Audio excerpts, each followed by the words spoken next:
beribadah kepada-Mu. Mari Roh Kudus ambil alih waktu yang sangat berharga pagi hari ini. Kami mau mendengarkan firman-Mu. Beri kami telinga seorang murid yang Tuhan, sehingga apa yang kami dengar adalah apa yang kami taati. Kami menaruhkan segala keangkuhan manusia kami, siasat pertimbangan pikiran kami yang menentang pengenalan akan hal. Dalam nama Tuhan Yesus kami taruhkan kepada pikiran dan perasaan Yesus. Roh Kudus beri kami roh hikmat dan waktu. Dalam nama Tuhan Yesus, sehingga firman-Mu sungguh-sungguh mengubah hidup kami. Dalam nama Tuhan Yesus kami sambut firman-Mu. Mari yang haus dan lapar sama-sama katakan amin. Haleluya. Shalom Bapak Ibu. Haleluya. Bagaimana kabarnya? Haleluya. Bagaimana kabarnya? Ya, kalau di tempat saya kasih tahu, bisa dilewati. Haleluya. Tapi ya, di tempat lain diajarkan dasar luar biasa. Yang dasar apa? Ya, kalau di tempat saya jadi. Bagaimana kabarnya? Bisa dilewati. Amin, saudara. Ya, haleluya. Kadang-kadang hidup kita nggak dasar. Ya, kadang-kadang kita dikecewakan. Ya. Kadang-kadang kita belum mendapatkan apa yang kita doakan. Tapi bersama Tuhan kita bisa melewati. Haleluya. Amin. Ya, karena konsep perjanjian baru beda dengan perjanjian lama. Ya, kalau konsep perjanjian lama itu berkat-berkat jasmani, ya, hal-hal jasmani. Tetapi kalau konsep perjanjian baru adalah menjadi serupa dengan Kristus. Haleluya. Amin. Nah, pagi hari ini temanya adalah hati yang berkobar-kobar. Ya, tentu dalam hubungan dengan ya, kita memperingati kematian dan kebangkitan Tuhan Yesus, ya, Paskah. Ya. Haleluya. Jadi tema minggu ini adalah hati yang berkobar-kobar, ya. Berkaitan dengan tema bulan ini, mengikuti langkah-langkahnya. Ya, jadi dalam mengikuti langkah-langkahnya, saudara-saudara, Tuhan menghendaki kita memiliki roh yang menyala-nyala, hati yang berkobar-kobar. Amin. Ya, bukan lemes-lemes, ya, bukan seadanya, ya, bukan kalau sempat, bukan kalau bisa, tetapi dengan roh yang menyala-nyala. Amin. Ya, bilang dengan sebelahnya, roh yang menyala-nyala. Amin. Ya, ini tema MDC ya, di tempat ini, hati yang berkobar-kobar. Ya. Karena Tuhan menghendaki setiap anak-anaknya memiliki hati yang berkobar-kobar dalam mengikuti langkah-langkahnya. Semangat melayani, bekerja dengan roh yang berkobar-kobar. Ya, baik bekerja ya secara rutin untuk ya mencari nafkah, yang menghidupi keluarga, ya menjalankan tugas maupun melayani Tuhan. Sama-sama, ya, karena ibadah kita bukan hanya waktu kita melayani di gereja, tetapi segenap hidup kita. Haleluya. Amin. Oleh sebab itu, ya, kita harus senantiasa menjaga hati kita. Ya. Diklik. Saudara-saudara, pagi ini kita akan belajar bagaimana Tuhan Yesus yang menampakkan diri kepada dua orang murid yang sedang berjalan menuju Emmaus, ya, dari Yerusalem ke Emmaus. Ya. Saudara-saudara, kematian Tuhan Yesus membuat murid-muridnya ya, menjadi kecewa, ya, menjadi kecut, menjadi kehilangan semangat, kehilangan tujuan. Ya, beberapa murid Petrus dan teman-temannya sudah kembali, ya, saudara-saudara, ke laut untuk menangkap ikan. Nah, saudara-saudara, pagi ini kita belajar bahwa dalam segala keadaan kita harus menjaga roh yang menyala-nyala, ya, hati yang berkobar-kobar. Memang ikut Tuhan jalannya sempit, amin. Memang kalau kita mau melayani Tuhan itu banyak tantangan, banyak kesulitan, saudara-saudara. Makanya Tuhan berkata di dalam kitab Wahyu, ya, pasal 3 ayat 14, tuliskanlah kepada malaikat jemaat di Laodikia, inilah firman dari Amin, saksi yang setia dan benar, permulaan dari ciptaan Allah. Aku tahu segala pekerjaanmu, engkau tidak dingin dan tidak panas. Alangkah baiknya jika engkau dingin atau panas. Jadi karena engkau suam-suam kuku dan tidak dingin atau panas, aku akan memuntahkan engkau dari mulutku. Saudara, Tuhan menghendaki kita itu memiliki roh yang menyala-nyala. Roma 12 ayat 11 mengatakan, janganlah hendaknya kerajinanmu kendor, biarlah rohmu menyala-nyala dan melayani Tuhan. Amin. Ya. Semua orang bisa melayani Tuhan. Saudara, melayani Tuhan itu kalau dilatih, ya, semua orang bisa. Haleluya. Ya, yang tadinya demam panggung, yang tadinya grogi, yang tadinya salah-salah, ya, bisa jadi baik. Saudara-saudara, demikian juga memiliki roh yang menyala-nyala itu harus dilatih, ya. Itu harus menjadi gaya hidup, ya. Sama-sama katakan gaya hidup, ya. Kenapa? Karena kalau kita melayani itu harus didasari roh yang menyalanya, nyala. Kalau enggak nanti kita gampang pingsan, saudara-saudara, ya, gampang kecewa, ya. Kita jadi gampang menyalahkan Tuhan. Allah menghendaki agar kita menjaga, jangan kita menjadi suam-suam kuku, ya, tidak dingin dan tidak panas.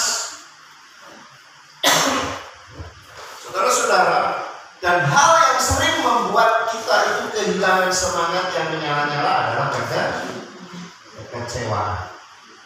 Ya. Hal yang sering membuat kita kehilangan semangat itu adalah kalau kita mulai kecewa. Saudara-saudara, kekecewaan itu bisa membunuh semangat. Ya. Dan selama ini kita tinggal di dunia ini, firman Tuhan katakan besi menajamkan besi, ya, manusia menajamkan samanya. Saudara-saudara, kalau ada 10 orang di sini, ada 10 kepala, ada 10 perbedaan, latar belakang yang berbeda, cara ngomongnya berbeda, ya, dan itu bisa membuat kita kecewa, ya. Dan banyak perkara bisa membuat kita kecewa, ya. Lalu diklik,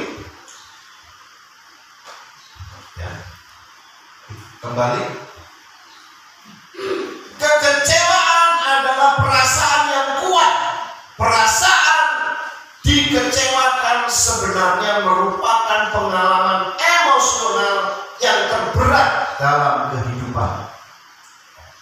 Saudara-saudara, kekecewaan itu sebuah perasaan yang kuat, ya. Perasaan dikecewakan sebenarnya merupakan pengalaman emosional yang terberat dalam kehidupan.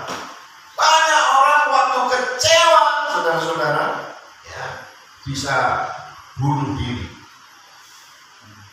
ya, bisa bercerai, bisa mengambil keputusan, ya, yang tidak masuk akal. Ini menurut Maya, ya, Salafik, ya, seorang penulis buku Kristen. Perasaan dikecewakan sebenarnya merupakan perasaan emosional yang terberat dalam kehidupan. Banyak masalah, saudara-saudara, yang berat-berat, ya, bayar kontrakan, bayar cicilan, ya. Tapi yang paling berat itu kalau dikecewa. Makanya kita harus menjaga hati kita. Haleluya. Ya. Gimana gangguan ini? Ya. Jangan keluar dari slide, ya. Nah,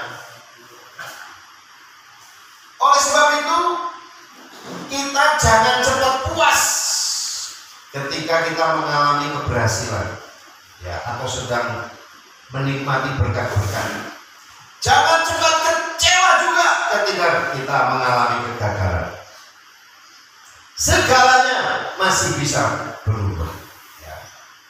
Kalau saudara, kadang-kadang kita ini, ya, semuanya baik, ya, suami baik, istri baik, anak baik, ya, gaji naik terus, ya, tapi kadang-kadang PHK, ya. Kadang-kadang kita menghadapi hal-hal yang tidak menyenangkan. Ya. Nah, saudara-saudara, sebab itu kita jangan mengandalkan kekuatan kita sendiri. Haleluya. Jangan berharap kepada manusia. Ya. Kenapa? Karena manusia itu, saudara-saudara, ya, tidak bisa diharapkan, ya, seringkali tidak bisa diandalkan. Ya, haleluya. Terus mas, diklik. Makanya, ya, jangan cepat, ya, jangan cepat puas dalam hidup ini.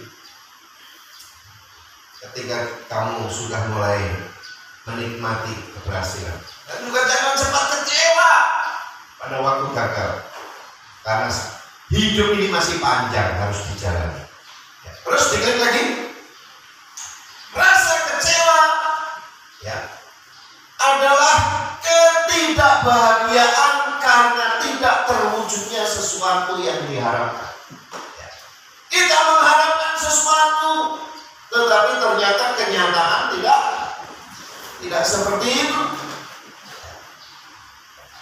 Jadi saudara-saudara, ada kaitan yang sangat erat antara kekecewaan dengan harapan. Biasanya orang yang kecewa itu karena harapannya tidak terpenuhi. Saya pikir kalau saya menikah dengan kamu, ya, saya pikir, ya, kalau laki-laki. Kalau perempuan, saya rasa, kok semakin hari semakin begini. Makanya waktu disurvei orang yang menikah, ya, 40% istri-istri kecewa sama suami. Dan waktu suami-suami disurvei ternyata 40% juga kecewa. Artinya saudara-saudara, membangun rumah tangga itu tidak semudah membangun tangga rumah. Kalau membangun tangga rumah tangga, rasa kecewa itu bukan hanya karena tidak terpenuhinya harapan kita terhadap orang lain ataupun terhadap diri sendiri. Bukan hanya itu, ya. Salah satu penyebab kekecewaan itu karena harapan kita tidak terpenuhi. Tapi bukan hanya harapan kita, ya, kepada orang lain atau terhadap diri sendiri. Kadang-kadang kita juga kecewa dengan diri sendiri. Tetapi rasa kecewa juga dapat dalam bentuk kekecewaan terhadap Tuhan. Saudara, biasanya kalau kecewa sama orang, kecewa sama diri sendiri, lama-lama kecewanya sama Tuhan. Ya. Makanya dalam sebuah buku yang sangat luar biasa, ya, Disappointment with God, ya, kecewaan kepada Tuhan.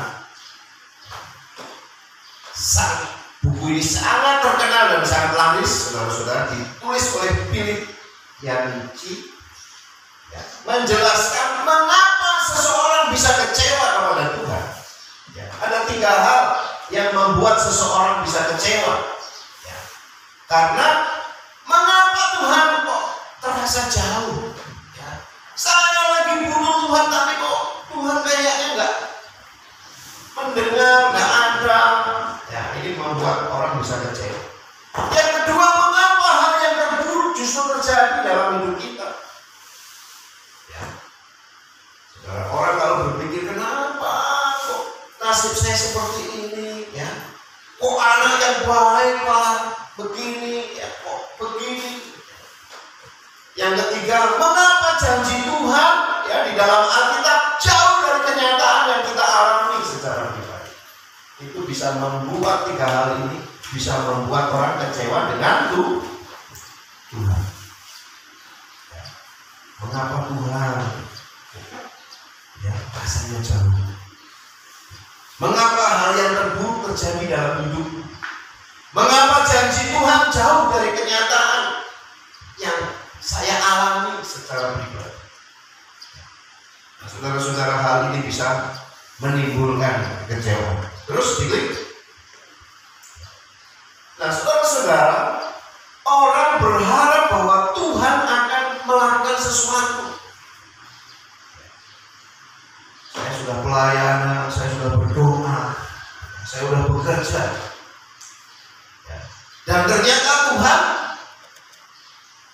yang Tuhan lakukan ini berbeda dengan yang kita harapkan, karena Tuhan memiliki prioritas lain yang berbeda dengan yang kita inginkan. Ya, saudara. Dan akibatnya kita mengalami tsunami kekecewaan menerjang hidup kita. Kenapa? Karena kita berharap Tuhan melakukan sesuatu seperti ini. Ternyata yang Tuhan lakukan dalam hidup kita ya, itu berbeda dengan yang kita harapkan. Nah, saudara-saudara, ini yang terjadi, yang dialami oleh murid-murid Tuhan ya. Kita baca, diklik Lukas 24 mulai ayat 13 ya. Pada hari itu juga 2 orang murid-murid Yesus pergi ke sebuah kampung bernama Emmaus yang kira-kira 7 mil jauhnya dari Yerusalem ya. 7 mil itu sekitar 12 km. Dan mereka bercakap-cakap tentang segala sesuatu yang terjadi. Ketika mereka sedang bercakap-cakap dan bertukar pikiran ya, datanglah Yesus sendiri mendekati mereka, lalu berjalan bersama-sama dengan mereka. Tetapi ada sesuatu yang menghalangi mata mereka, sehingga mereka tidak dapat mengenal Dia. Terus diklik. Yesus berkata kepada mereka, apa yang kamu percakapkan sementara kamu berjalan? Maka berhentilah mereka dengan muka muram ya. Karena mereka sedang kehilangan harapan, mereka sedang kecewa. Seorang dari mereka namanya Kleopas menjawabnya, adakah engkau satu-satunya orang asing di Yerusalem yang tidak tahu apa yang sedang terjadi, apa yang terjadi di situ pada hari-hari belakangan ini? Katanya kepada mereka, apakah itu? Ya, Yesus nggak ngomong nggak tahu. Apakah itu? Jawab mereka, apa yang terjadi dengan Yesus orang Nazaret? Dia adalah seorang nabi yang berkuasa dalam pekerjaan dan perkataan di hadapan Allah dan di depan seluruh bangsa kami. Yesus itu nabi yang berkuasa dalam pekerjaan, perkataan di hadapan Allah dan di hadapan seluruh bangsa Israel. Nah, terus, tetapi imam-imam kepala dan pemimpin-pemimpin kami telah menyerahkan Dia untuk dihukum mati, dan mereka telah menyalibkannya. Ayat 21 kita baca sama-sama. 1, 2, 3. Padahal kami dahulu mengharapkan bahwa Dialah yang datang untuk membebaskan bangsa Israel. Tetapi sementara itu telah lewat 3 hari sejak semuanya itu terjadi. Tetapi beberapa perempuan dari kalangan kami telah mengejutkan kami. Pagi-pagi buta mereka telah pergi ke kubur dan tidak menemukan mayatnya. Lalu mereka datang dengan berita bahwa telah kelihatan kepada mereka malaikat-malaikat yang mengatakan bahwa Ia hidup. Dan beberapa teman kami telah pergi ke kubur itu dengan mendapati bahwa memang benar yang dikatakan perempuan-perempuan itu. tidak mereka lihat.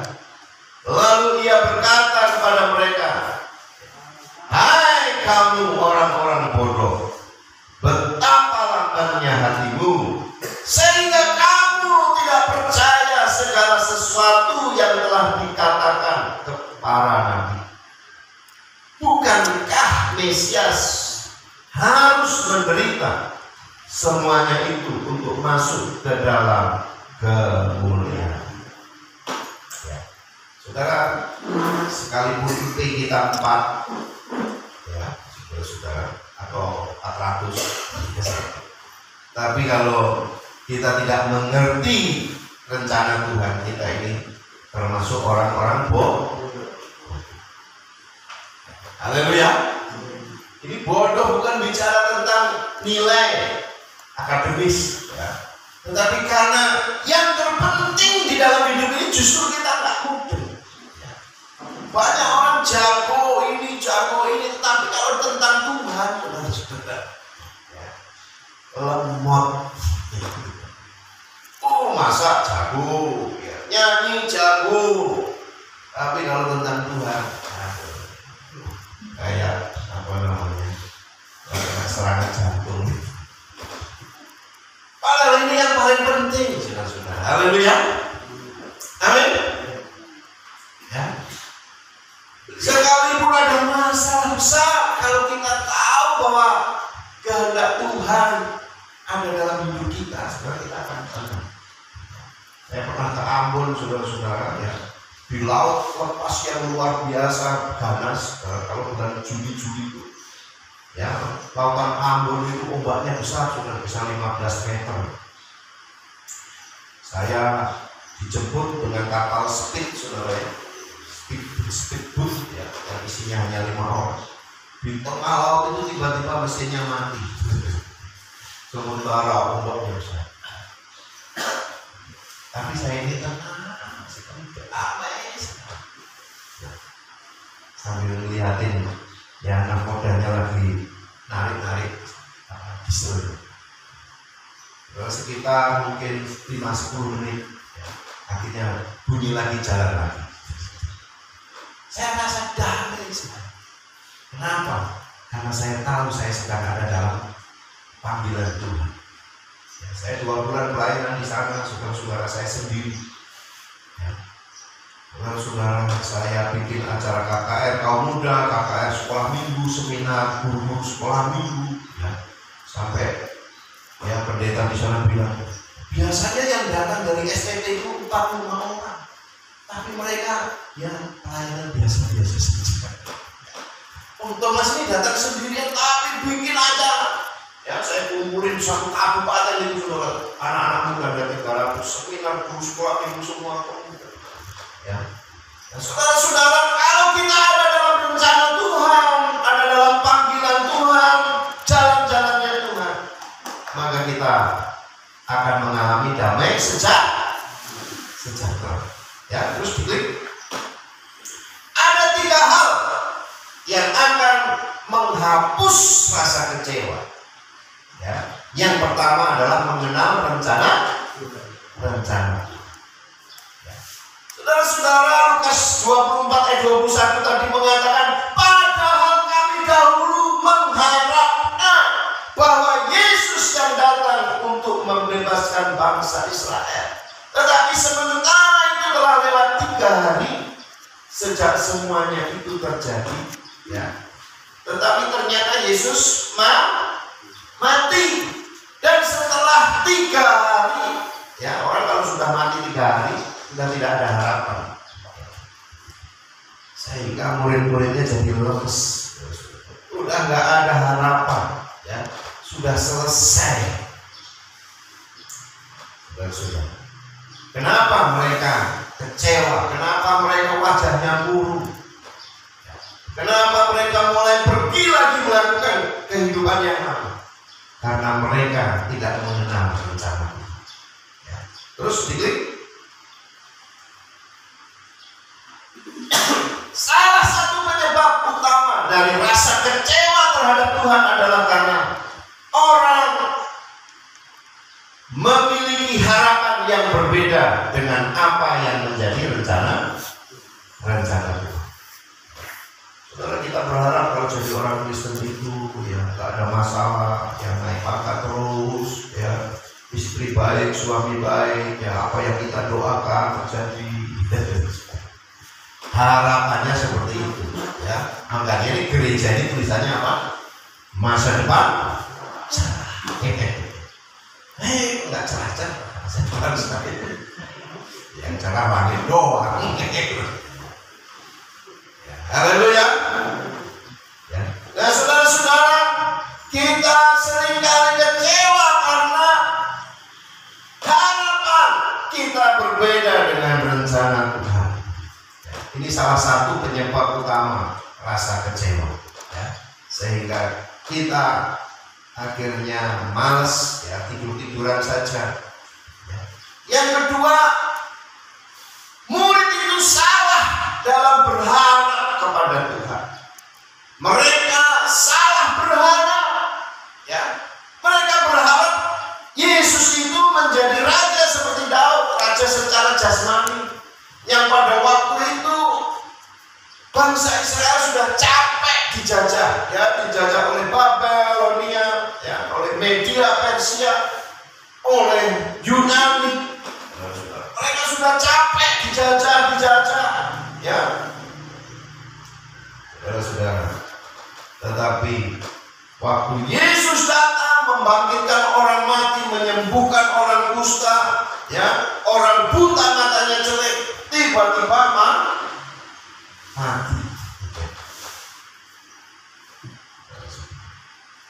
Ini memang gak gampang.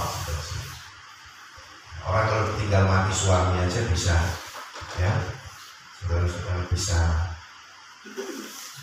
ngedrop, kehilangan orang yang dicintai. Ya, saya punya saudara dari istri, ya, waktu anaknya sudah umur ya sekitar SMP kelas 1, tiba-tiba kena demam berdarah, meninggal. 1 tahun itu hampir tiap hari ke kuburan. Ini orang karismatik, 1 tahun ke kuburan. Terus di depan fotonya itu dikasih makan. Saya datang ke sana, saya bilang, "Waduh, kamu tahu nggak anakmu lihat kamu? Kamu percaya nggak anakmu masuk surga?" Saya sedih lihat. Semenjak itu berhenti. Dia dulu punya anak hanya 1, nggak bisa punya anak. Tapi setelah anaknya ini dipanggil Tuhan, ya setelah dia minta ampun, Tuhan kasih anak lagi. Kalau saudara, kekecewaan itu terjadi karena tidak sesuai dengan harapan. Haleluya.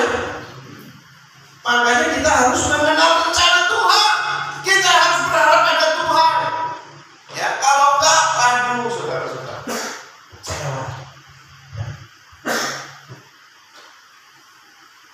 Rencana Allah berbeda dengan harapan kedua murid tersebut. Tuhan kita Yesus Kristus memang untuk menjalani jalan salib, sebab tanpa adanya salib tidak ada keselamatan, tidak ada pengampunan dosa. Haleluya. Tapi bangsa Israel kan maunya Yesus datang seperti Daud, ya, mengalahkan musuh-musuh Israel, kembali Israel berjaya. Sehingga melihat Yesus mati, mereka kehilangan semangat. Ya, terus dikit ayat 27 mengatakan, lalu ia menjelaskan kepada mereka apa yang tertulis tentang dia dalam seluruh kitab suci, mulai dari kitab Musa dan segala kitab Nabi.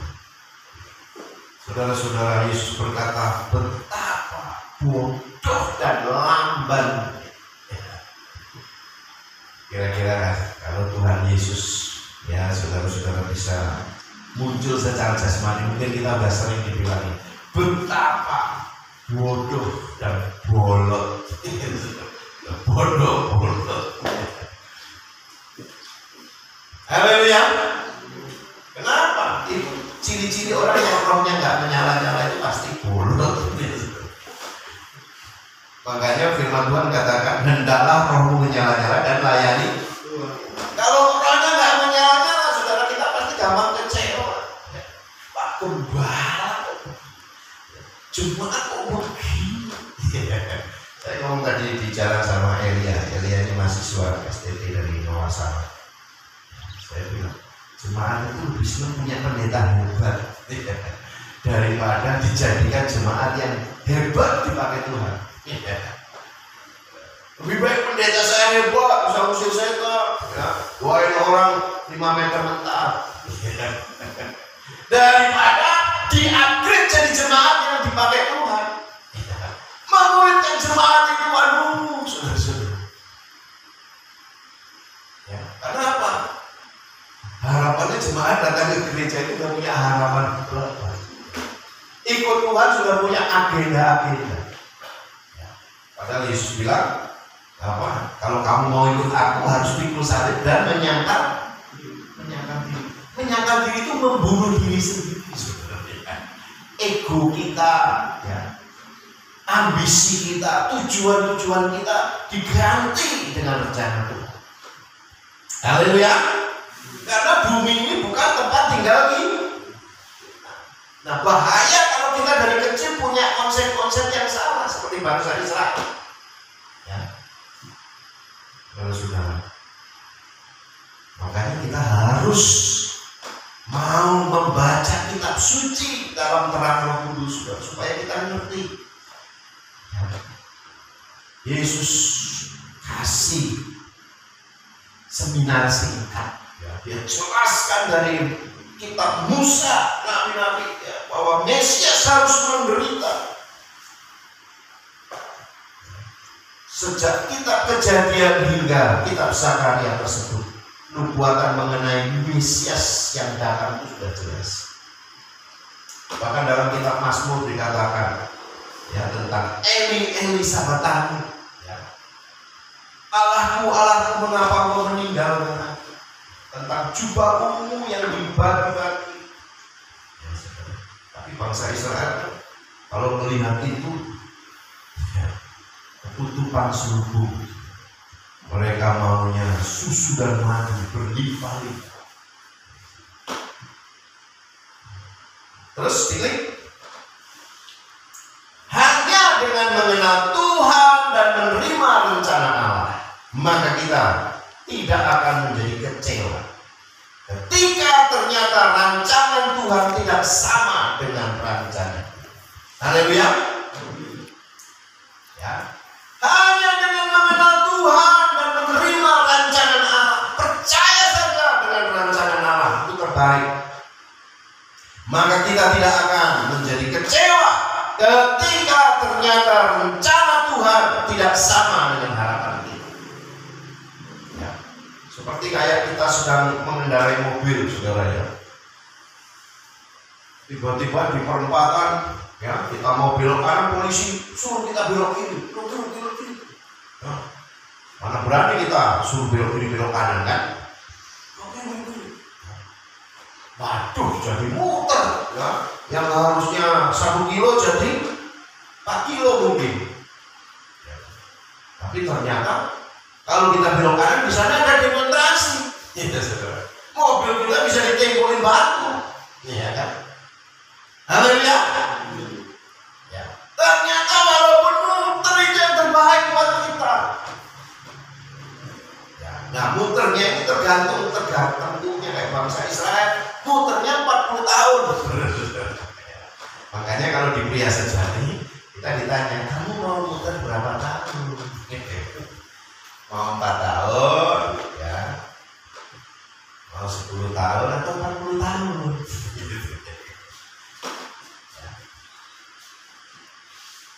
Edkul, pendiri Pria Sejati, bercerita tentang anaknya, namanya Paul.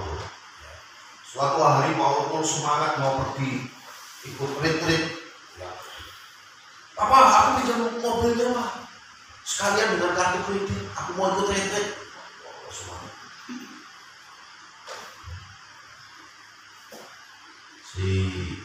Epul ini baru beli mobil sudah. Gak bisa, kamu belum 17 tahun, belum ada SIM.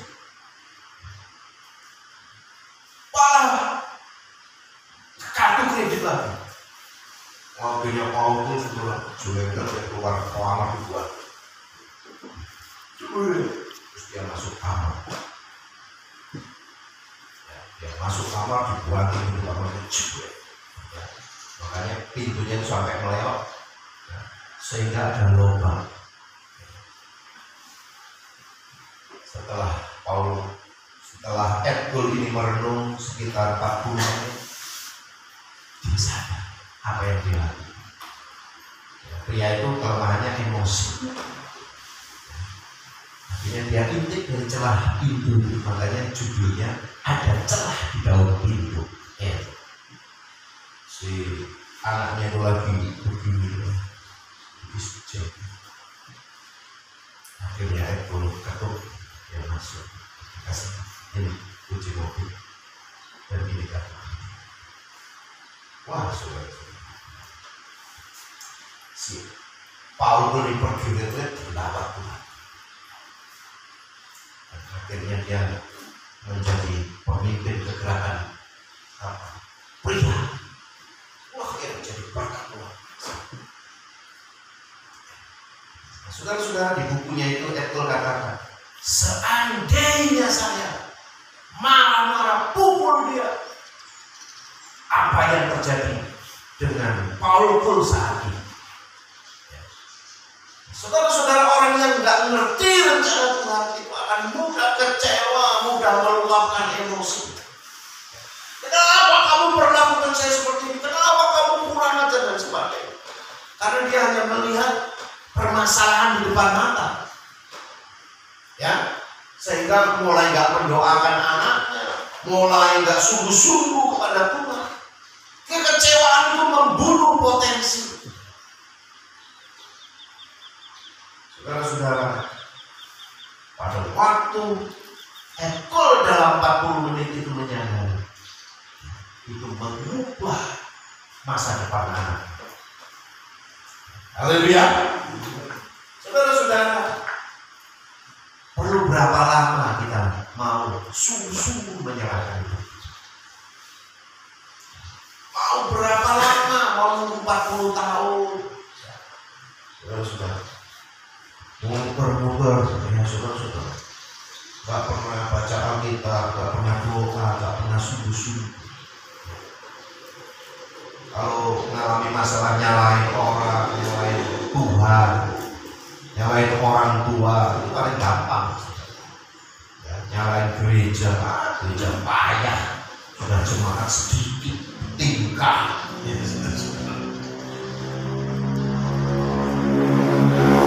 padahal sebetulnya potensi itu ada di dalam diri. Haleluya. Ya. Terus diklik. Apapun yang menjadi rencana Tuhan, rencananya selalu yang trust and obey. Percaya dan taat saja. Karena pada waktu kita percaya dan taat, maka Tuhan tidak pernah mengecewakan. Haleluya. Saudara, saya beli tempat itu mungkin ada sekitar 5-6 kali ya, gagal terus. Ya, kita di DP 10 juta gagal. Akhirnya kita beli tempat ini dibohongi. Padahal sudah kita tolong, kita karena apa? Karena belum sesuai rencana tuh. Akhirnya saya bereskan hidup saya. Ya, saya mulai pulihkan, ikut pria sejati. Ya, saya mulai bereskan hubungan dengan istri. Dan saya berkata, Tuhan, kalau saya mau, Tuhan izinkan saya bangun gedung, saya tak mau susah. Saya mau orang yang saya menangkan itulah yang membangun. Tuhan pakai, saya bilang tadi sama Elia, ya. Tuhan pakai satu orang yang tadinya ketua wihara, udah ratusan juta deh baru sampai lantai 2. Haleluya. Tuhan itu luar biasa. Tuhan itu dahsyat. Ada anak rohani saya, ya, saya habis jual mobil mertua, dia lagi kesulitan uang. Saya bilang kalau mau pakai uang silakan. Ya terima kasih Om. Ya, saya transfer 25 sudah. Saya pikir daripada saya pegang sudah habis. Saudara, ya, waktu itu agak sulit juga dia ulangi. Ya. Tapi saya bilang nanti kalau Oma ya dipanggil Tuhan kamu siapin ya. Ya Om. Jadi Oma dipanggil Tuhan dia ulangi. Yang mau saya cerita sekarang dia mulai diangkat Tuhan. Ya, yang tadinya usahanya sudah terpuruk sekarang dia kontrak buku 80 juta 2 tahun. Ya. Sekarang dia punya usaha di beberapa tempat sekitar 12 tempat. Tuhan bisa mengangkat orang yang sepertinya tidak punya masa depan. Haleluya. Amin, saudara. Ya. Mari kita lakukan segala sesuatu untuk Tuhan. Kalau Tuhan bilang bergerak, ya, jangan kita pakai pikiran manusia. Lukas 24 ayat 28. Mereka mendekati kampung yang mereka tuju, lalu ia berbuat seolah-olah hendak meneruskan perjalanan. Jadi Yesus, ya, setelah mencapai desa yang dituju, Yesus seolah-olah mau bablas, ya. Tetapi mereka sangat mendesaknya, katanya, tinggallah bersama-sama dengan kami, sebab hari telah menjelang malam dan matahari hampir terbenam. Lalu masuklah ia untuk tinggal bersama-sama dengan mereka. Mereka mendekat, ya. Terus waktu ia duduk makan, ya, Lukas 24 ayat 30, ya. Waktu ia duduk makan dengan mereka, ia mengambil roti, mengucap berkat, dan lalu memecah-mecahkannya dan berkata, dan memberikan kepada mereka. Ketika itu terbukalah mata mereka, dan mereka pun mengenal dia. Tetapi ia, Yesus, lenyap dari tengah-tengah mereka. Ya. Ini Yesus menampakkan diri kepada dua orang tadi. Saudara-saudara, yang kedua, ya, 3 hal yang akan menghapuskan rasa kecewa. Yang kedua adalah mengenal otoritas Tuhan. Haleluya. Pada waktu Yesus melayani mereka, mengambil roti, mengucap berkat, dan memecah-mecahkannya. Ya. Sebenarnya Yesus ini kan tamu, ya. Haleluya. Tapi Yesus melayani mereka, menggunakan kesempatan untuk melayani. Ini berbicara tentang otoritas. Yesus melayani mereka, ya. Dan pada waktu Yesus melayani mereka, seolah-olah dia yang punya rumah, seolah-olah ini memang agenda dia, ya. Saat itu terbuka mata kedua murid. Saudara-saudara, supaya kita bisa lepas dari kekecewaan, yang kedua, kita harus mengenal otoritas Tuhan. Terus diklik, ya. Apabila diklik lagi, ya, kita menyadari bahwa Tuhan adalah pribadi yang memegang otoritas atas segala sesuatu yang ada di dalam alam semesta ini, ya.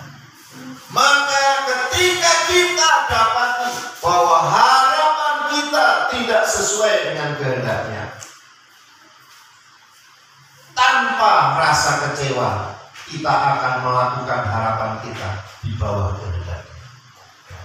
Saudara, kalau kita menyadari otoritas Tuhan, ya, bahwa Tuhan itu pegang kendali hidup kita, haleluya, maka kita tidak akan mudah kecewa, walaupun harapan kita itu tidak sesuai dengan, ya, yang Tuhan lakukan. Kita mau menundukkan menyatukan diri kepada rencananya. Kita mau mempercayakan hidup kita di bawah rencananya. Haleluya. Amin. Kenapa? Karena pasti Tuhan yang pegang otoritas itu ya, melakukan yang terbaik. Terus dilihat Lukas 24 ayat 32. Kata mereka seorang kepada yang lain, bukankah hati kita berkobar-kobar ketika ia berbicara dengan kita di tengah jalan dan ketika ia menerangkan kitab suci kepada kita. Kesadaran akan otoritas Yesus mengakibatkan rasa kecewa yang menutupi mata mereka hilang. Haleluya. Ya, sehingga mereka berkata, bukankah hati kita berkobar-kobar? Pada waktu mereka berjalan, Yesus sedang menjelaskan kitab suci. Kamu kok goblok ya? Memang Mesias itu harus menderita dan menjalani hidup ini sesuai kitab suci. Wah, mereka kayak, saudara, hati mereka itu kayak bergejolak ya. Ya, mereka sudah susah tiba-tiba dapat siraman, mereka berkobar-kobar, saudara. Sampai Yesus gak boleh bablas. Ya. Pengen ngobrol lagi, pengen sharing lagi. Saudara. Ternyata benar-benar yang ngomong itu malah Yesus. Sayang setelah mereka menyadari Yesus. Haleluya. Nah, yang ketiga, saudara-saudara, 3 hal yang menghapus rasa kecewa. Yang ketiga, mengenal kasih Tuhan. Haleluya. Saudara, di foto ini ya adalah seorang motivator yang sangat terkenal di abad ini. Ya, mungkin saudara sudah tahu namanya Nick Fuji. Ya. Dia seorang pria yang lahir tanpa tangan, tanpa kaki. Tetapi dia ini sedang berselancar, saudara, di laut luas. Tanpa tangan, tanpa kaki. Saudara yang punya tangan, punya kaki bisa berenang? Ya. Haleluya. Ini di usia remaja pernah mau bunuh diri, karena dia merasa kok hidupku hanya nyusahin orang. Ya, mau ini harus minta tolong, mau ini harus minta tolong. Tetapi dia bisa lulus saja setelah dia mengenal Tuhan, melihat kesetiaan mamanya, papanya mendukung dia. Dia bisa lulus sarjana akuntansi. Ya. Dan dia mulai menjadi orang yang percaya, berserah kepada Tuhan. Ya. Dia bisa merawat dirinya sendiri. Dia belajar renang, dia belajar macam-macam hal. Haleluya. Karena apa? Karena dia bisa melewati ketakutan. Dia bisa menyerahkan hidupnya kepada Tuhan. Amin. Ya.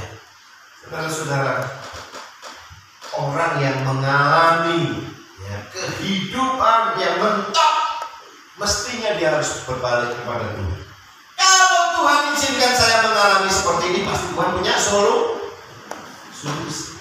Masalahnya pandangan kita kepada Tuhan itu terselubungi,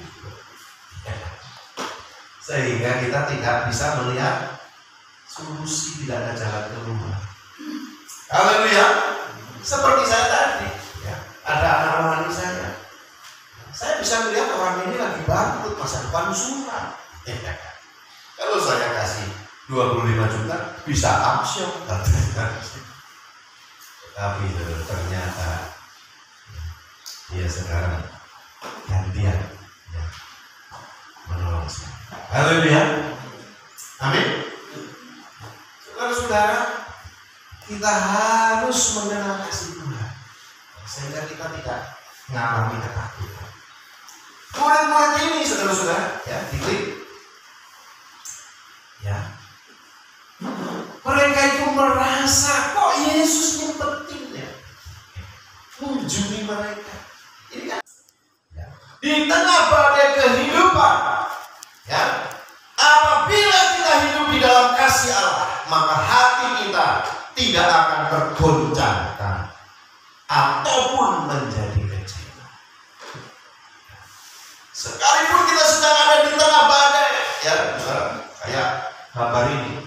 Kalau dia ini nggak bisa berenang, mau cari mati, nggak punya tangan, nggak punya kaki, tapi dia berani berselancar. Yang pertama pasti dia udah nggak takut mati, ya, amin. Yang kedua pasti dia bisa berenang. Haleluya, amin. Ya. Saudara-saudara, kenapa dia sudah menyerahkan hidupnya kepada Tuhan? Ya, di tengah badai kehidupan, apabila kita hidup di dalam kasih Allah, maka hati kita tidak akan tergoncang ataupun menjadi kecewa.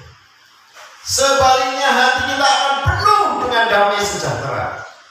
Ya, kita harus terus-menerus menenggelamkan hidup kita ke dalam kasih-Nya. Amin. Sehingga waktu kita diizinkan lewati badai, sebenarnya badai itu sudah dekat dengan berkat. Sebetulnya badai itu membawa kita untuk memiliki karakter yang tangguh, bukan karakter yang kaleng-kaleng. Haleluya, amin. Ya, tapi kita karakter yang tangguh. Ya, amin. Makanya kita harus menenggelamkan hidup kita pada kasih Allah. Haleluya. Sebab itu saudara, penting sekali menjaga hati yang tetap berkobar-kobar, ya, supaya kita tidak mudah putus asa. Mari kita bangkit berdiri.